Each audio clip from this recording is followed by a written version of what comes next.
For taking up to the ball game is actor and Chicago native, Mr. T. All right, Cubs fans, let me hear it.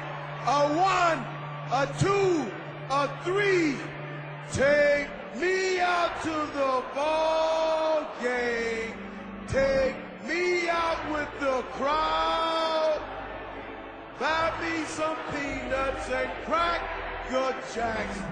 I don't care if I never get back. Let me root for the Cubbies. If they don't win, it's a shame.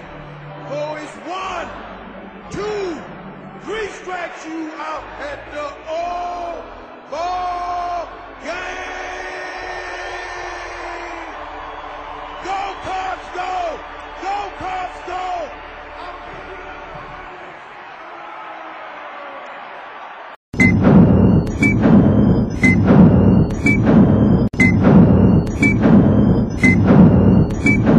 For this week's Fag Face-Off, we will check in on a couple tough luck pitchers. It'll be between Manny Parra and Gavin Floyd. These two up-and-coming pitchers show flashes of brilliance one week and get shelled the next. So if you have to ask me who I would take if I had to choose one for the rest of the year, this comparison is actually fairly close. Both pitchers are on decent teams and are capable of shutting down the opposition and racking up decent strikeout totals. But the edge to me goes to Manny Parra. Manny Parra has a much bigger strikeout potential than Floyd, and if Parra could just keep his walk totals down, he could turn into a fantasy stud. Floyd's great too, but I just don't think the strikeout totals will consistently stay high like they will be for Parra.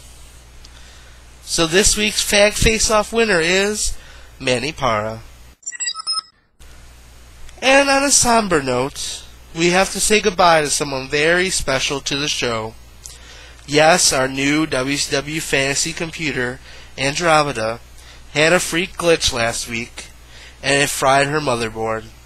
She may never recover, and is currently in a computer coma. Our prayers go out to her little digital heart, and we wish her computerized families the best. And the reason for this glitch is still not clear, and there is a possibility of foul play. But who would want to hurt our sweet little fantasy computer?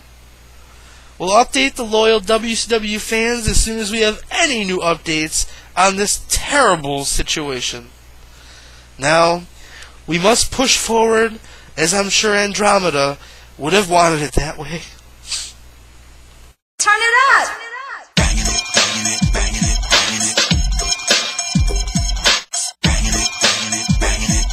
That was interesting. Turn it up!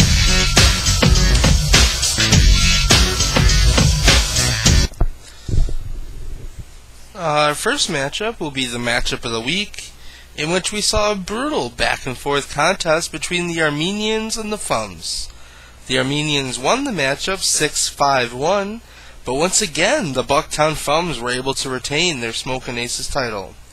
Our other matchup saw the Magic beat the Thunderbolts 7-4-1, the Silly Nannies got past the Magmortars 7-4-1, and the Hooligans got dirty with the Paleteros, gutting them down to an 8-2-2 victory. Our biggest story in regards to last week's matchups was what went down between the Sharpshooters and the Phoenix Foundation. The Sharpshooters managed to beat the Phoenix Foundation 9-1. They also took the Hardcore title by smashing more runs and ribbies than the Phoenix Foundation. And they also managed to have more stolen bases and saves than any other team in the league, thus claiming the X Division title for their own. So last week the first dual champion was crowned, and now this week we have an all-new dual champion, the Bridgeport Sharpshooters. Owner of the Sharpshooters, Oscar, had to choose one of his titles to defend against every team in the league this week, and he has chosen the Hardcore title.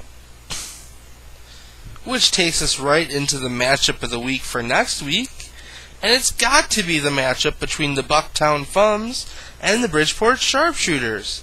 The Fums will be forced to defend their Smokin' Aces title in the matchup, and the Sharpshooters will be putting their X Division title on the line against the Fums, but in addition, they'll also be putting their Hardcore title up against every team in the league.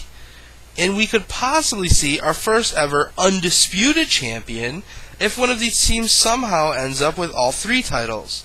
Stay tuned for history, WCW fans.